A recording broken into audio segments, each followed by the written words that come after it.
et ils le chargèrent de la croix pour qu'il la portât derrière Jésus. Luc chapitre 23 verset 26.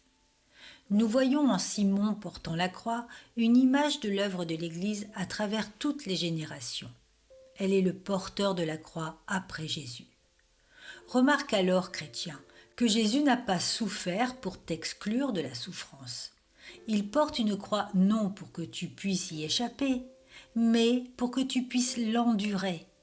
Christ te sépare du péché, mais pas de la douleur, pas de l'affliction. Souviens-toi de cela et attends-toi à souffrir. Mais consolons-nous avec cette pensée que dans notre cas, comme dans celui de Simon, ce n'est pas notre croix, mais la croix de Christ que nous portons. Quand tu es molesté pour ta piété, quand ta religion t'apporte l'épreuve et que tu es couvert de cruelles moqueries, alors souviens-toi, ce n'est pas ta croix, c'est la croix de Christ. Et combien il est réjouissant de porter la croix de notre Seigneur Jésus. Tu portes la croix après lui. Tu es en bonne compagnie bénie. Ton chemin est marqué des empreintes des pas de ton Seigneur. La marque de son épaule rouge de sang est sur ce lourd fardeau. Charge-toi de sa croix et il marche devant toi comme un berger marche devant sa brebis. Charge-toi de ta croix quotidiennement et suis-le.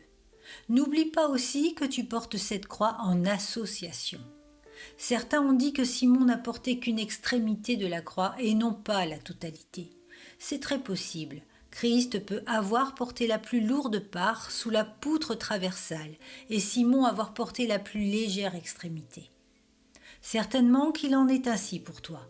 Tu ne portes que le bout léger de la croix. Christ a porté le bout le plus lourd.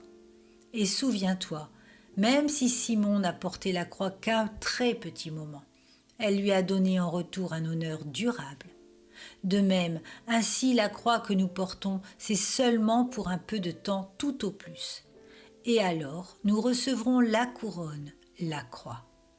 Sûrement, nous devrions aimer la croix et au lieu de la repousser, la considérer très chère, précieuse, quand elle produit pour nous, au-delà de toute mesure, un poids éternel de gloire.